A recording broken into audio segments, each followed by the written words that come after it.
비타민을 왜 드시나요? 항상 피곤하니까. 근데 그게 실제로 효과가 있는지 있냐? 아무리 칼슘을 많이 먹고 비타민 D를 많이 먹고 뼈가 안 생깁니다. 환자들이 물어보잖아요. 보스엘리아가 좋냐, 호가너는 어떠냐. 실제로 이제 녹색 홍합 추출물, 콘드로이틴, MSM 뭐 이런 것들을 많이 말씀도 하시지만 그런 영양제로 이제 관절 보호제 이런 것들이 만약 꼭 필요하고 입증이 되면 그거는 약으로 바뀌어서 나옵니다. 근데 이제 저희가 챙겨 먹는 거하고 이제 환자분들한테 권하는 거는 좀 다르죠. 안 그래도 얘기하고 싶어서 이걸 이제 갖고 왔는데, 자, 오늘은 정형외과 의사들이 이제 어떤 영양제를 먹는지, 뭘 먹어야 된다고 생각하는지를 한번 얘기해 보려고 합니다. 우리가 맨날 아침마다 하는 얘기 있잖아. 약 먹자 이러면 셋이서 이제 한 조각씩 약을 꺼내서 이제 이렇게 먹긴 먹고 있어요. 근데 일단 정형외과니까 콘드로이친, 보스엘리아, 홍쌤 그런 거 먹어요? MSM 안 먹잖아. 일단 한번 읊어보는 거지. 정형외과니까. 일단 저는 종합 비타민을 이제 아침마다 먹고요. 과민성 대장증후군이 조금 있어서 유산균 그 정도 먹고, 보통은 이제 일반적으로 영양제 하면 우리가 네 가지를 생각을 하죠. 이 비타민, 유산균, 오메가3, 뼈에 좋은 칼슘, 마그네슘을 얘기를 하는데 실제로 저희들이 그런 것들을 다 챙겨 먹고 있지는 않습니다, 의사들이. 그죠? 근데 비타민 매일 먹긴 먹고. 비타민을 왜 드시나요? 항상 피곤하니까.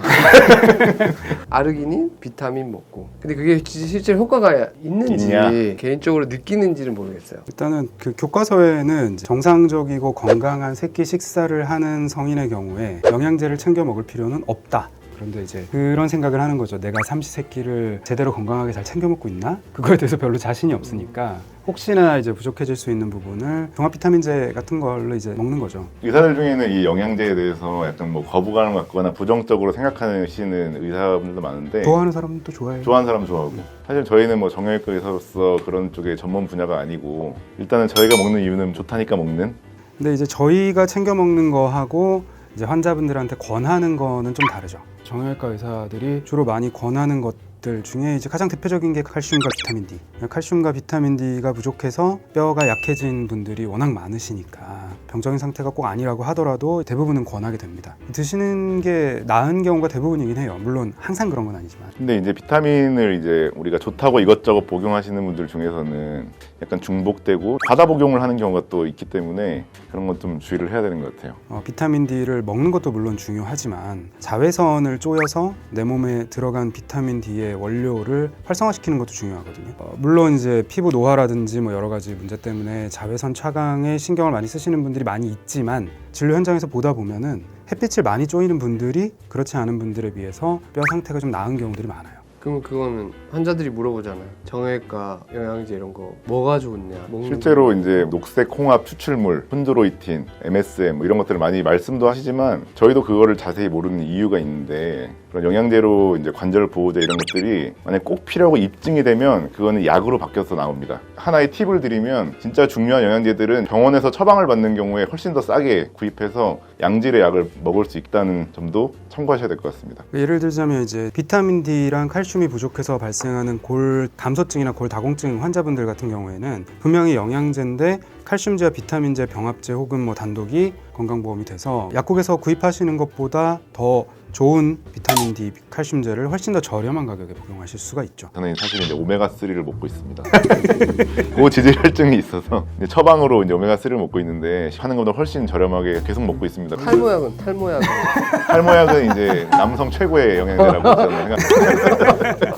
아까 말씀하시다 마셨는데 선생님들마다 드시는 것 좀 나열 좀 해주세요. 저는 종합 비타민 먹고 있고 아르기닌 먹고 있어요. 저는 사실 이제 영양제로 따로 먹지는 않는데 아침에 먹는 게 혈압약, 오메가3 영양제로 먹는 게 아닙니다. 그리고 이제 탈모약. 저는 비타민하고 이제 아까 얘기했던 탈모약. 영양제는 아니잖아요. 그리고 저는 이제 안 그래도 얘기하고 싶어서 이걸 이제 갖고 왔는데 이건 이제 단백질 파우더거든요. 단백질 파우더인데 단백질 요구량이 정상적인 식사를 하는 성인이라고 해도 부족해지기 굉장히 쉽거든요. 저는 이제 단백질을 챙겨 먹는 게 굉장히 중요하다라는 얘기를 하고 싶었고 제가 지금 먹고 있고 이따가 이어서 해볼게요.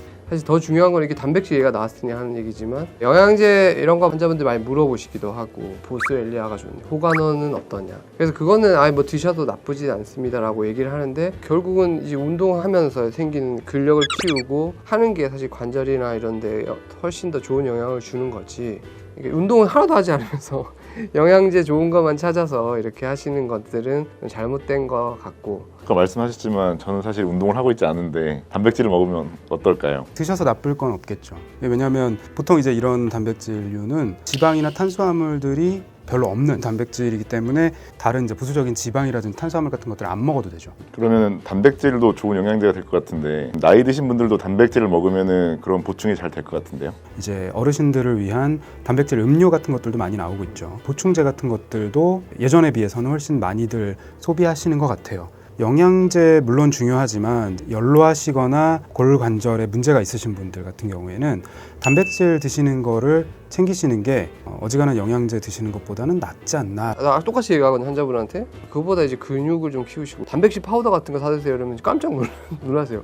단백질 파우더를 제가 이 나이에 유일한 연골 보호 효과로 알려져 있는 거는 근력량이거든요. 허벅지나 이런 근육량이 많은 사람이 관절염을 견디는, 그리고 관절을 건강하게 오랫동안 쓸 수 있는 데에서 유일한 이제 보호 효과를 가지는 걸로 일단 돼 있기 때문에 단백질은 괜찮은 대안이 될 수 있다고 생각합니다. 제가 어떤 논문을 찾아봤는데 이제 젊을 때랑 이제 노인이 되었을 때 한 30% 정도의 근육량이 감소한다는 그런 논문이 있었습니다. 그래서 그 논문에도 이제 단백질을 추가로 섭취하는 것이 굉장히 또 도움이 된다는 그런 결과가 있었기 때문에 단백질도 좋은 영양제가 될 수 있을 것 같습니다. 그리고 이제 한 가지만 덧붙이자면은 골다공증을 치료를 할 때도 사실은 단백질이 굉장히 중요하거든요. 이 뼈를 만드는 재료를 우리가 흔히 칼슘이라고만 생각을 하는데 사실 칼슘 못지않게 뼈의 기둥을 만들어주는 게 단백질이에요. 그러니까 단백질이 부족한 상태에서 아무리 칼슘을 많이 먹고 비타민 D를 많이 먹고 골다공증 치료제 약을 먹거나 주사를 맞거나 해도 뼈가 안 생깁니다.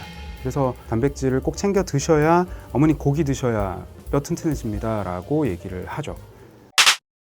가장 도움이 되는 영양제는 운동. 저는 단백질 파우더.